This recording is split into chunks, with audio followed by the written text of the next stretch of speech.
आपको पता होगा इसी बीच में सोशल मीडिया पर एक ऐसी पार्टी है जिसको लोगों ने बहुत ही ज़्यादा पसंद किया है और उस पार्टी का नाम है कॉकरोच जनता पार्टी। अब ये पार्टी कहाँ से उगी, कैसे बनी, इसके बारे में हम थोड़ा बात अभी नहीं करेंगे, क्योंकि देखो दोस्तों, ये तो अभी कोई नेशनल पार्टी नहीं बनी है, बस सोशल मीडिया पर एक पेज बना हुआ है। यानी कि आप समझ सकते हो कि इंस्टाग्राम पर एक अकाउंट बना हुआ है, वहाँ पर इसके फॉलोअर्स वगैरह बढ़ रहे हैं, और ट्विटर पे भी अकाउंट बना हुआ, वहाँ पर इसके फॉलोअर्स वगैरह बढ़ रहे हैं। तो अब हुआ कुछ ऐसा कि जो इस पेज के फाउंडर हैं, जिनका नाम है अभिजीत दीपके, तो दोस्तों अब क्या होगा कि इन्होंने सोचा कि अब मैं इंडिया में आऊँ, क्योंकि जिन्होंने पार्टी बनाई है वो इंडिया में अभी है नहीं, वो रहते हैं अमेरिका में। अब देखिए, आपको पता है कि इंडिया के बाहर रहकर बहुत सारे लोग इंडिया के यूथ को सच्चाई दिखाने की कोशिश कर रहे हैं। जैसे कि वो बताया कि ध्रुव राठी बहुत ही फेमस चेहरा है, बहुत ही फेमस यूट्यूबर हैं, इन्फ्लुएंसर हैं। वो अक्सर ऐसी ऐसी वीडियो बनाते हैं जिनको जो आज की यूथ है वो देखकर वो कहीं ना कहीं समाज का जो आईना है वो देखती है। जो आज के यूथ हैं वो देख पाते हैं कि आखिर जो जनता के बीच में झूठ फैलाया जा रहा है या फिर जो नेता कर रहे हैं उसके बारे में वो अक्सर वो वीडियो बनाकर सामने प्रस्तुत करते रहते हैं। लेकिन वो रहते कहाँ पर हैं? वो रहते हैं जर्मनी में, जो ध्रुव राठी हैं। लेकिन वो इंडिया में कभी भी आकर किसी को मीटअप के लिए भी नहीं बुलाया, क्योंकि वो उनकी ऑडियंस जो मेजर ऑडियंस है, मेरे हिसाब से मेजर क्या, मेरे हिसाब से जितने भी ऑडियंस होगी वो इंडिया की ही होगी। तो जो ऑडियंस है यहाँ पर ध्रुव राठी की, वो ज़्यादातर इंडिया से ही है। वो अगर इंडिया में आते, मीटअप करते, तो उनके साथ में बहुत सारे नए नए जो बच्चे हैं, वो यूथ हैं, जो जेनजीज जो आजकल बोलते हैं, वो सब जुड़ते। उसके बाद में वो बहुत सारे जो है चेंजेस ला सकते थे, बट वो ज़्यादा रिस्क लेना चाहते नहीं यहाँ पर ध्रुव राठी जी। वो सोचते हैं कि मेरी लाइफ में किसी भी तरह से सेट है तो वो सेट। लेकिन यहाँ पर जो अभिजीत दीपके हैं, जो कॉकरोच जनता पार्टी का निर्माण किया है, इन्होंने जो है सोचा है कि मैं अब इंडिया में आऊँगा, और इन्होंने बोला है कि ये 6 जून को इंडिया में आएंगे और दिल्ली में जंतर मंतर पर जो है एक प्रोटेस्ट करेंगे। और ये प्रोटेस्ट जो रहेगा वो एकदम पीसफुल रहेगा, यानी बिल्कुल भी कोई भी हानि, तोड़ फोड़ पहुँचाने वाला जो है प्रोटेस्ट नहीं करेंगे। ये बहुत ही पीसफुल वाला प्रोटेस्ट करेंगे। और प्रोटेस्ट में मैं आपको बता दूं कि इन्होंने डिमांड क्या रखी है, पहले ही डिमांड रख रहे हैं। तो डिमांड ये है इन लोगों का कि एजुकेशन जो मिनिस्टर हैं, जिनका नाम है धर्मेंद्र प्रधान, उनका रेजिग्नेशन मांग रहे हैं, ये जो कॉकरोच जनता पार्टी के जो हेड हैं।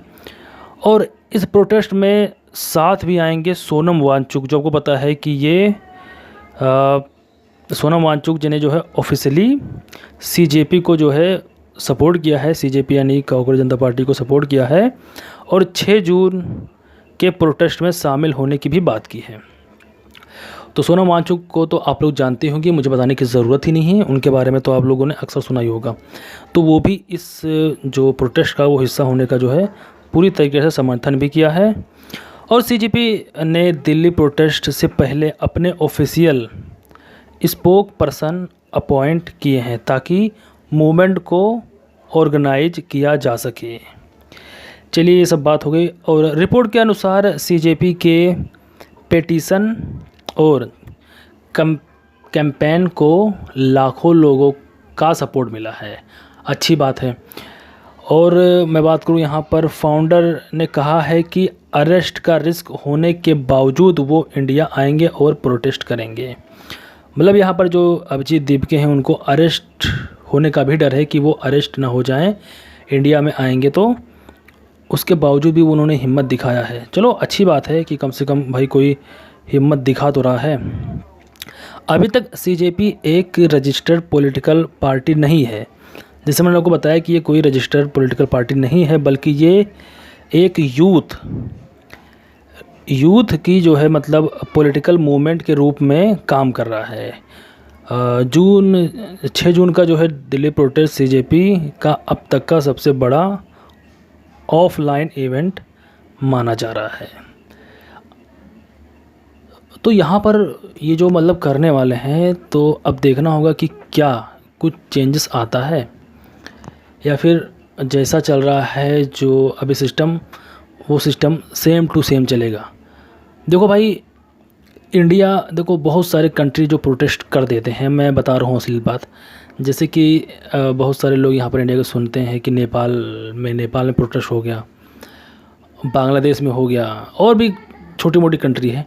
लेकिन आप लोग ज़रा सोचिए कि वो सब कंट्री छोटी है, वहाँ में जो सिस्टम है, वहाँ का सिस्टम भी छोटा है, वहाँ पे जो है मतलब पॉपुलेशन भी कम है, जो प्रशासन भी कम है, यानी कि पुलिस हो गया, आर्मी हो गया, भी कम है। लेकिन इंडिया छोटी कंट्री नहीं है, और इंडिया में लोग कम नहीं हैं, इंडिया में लोग ज़्यादा हैं। तो अब होता कुछ ऐसा है कि इस समय जो रूलिंग पार्टी है वो है बीजेपी, और बीजेपी की सरकार हर जगह है। साउथ में थोड़ा बहुत नहीं है, बाकी आप सब तरफ उठा के देख लो, चाहे वो ईस्ट वेस्ट, हाँ ईस्ट वेस्ट आप लोग देख लोगे। नॉर्थ में भी हल्का फुल्का है, लेकिन यहाँ पर साउथ में थोड़ा कम है, लेकिन उनकी सरकार जो है हर जगह बनी हुई है।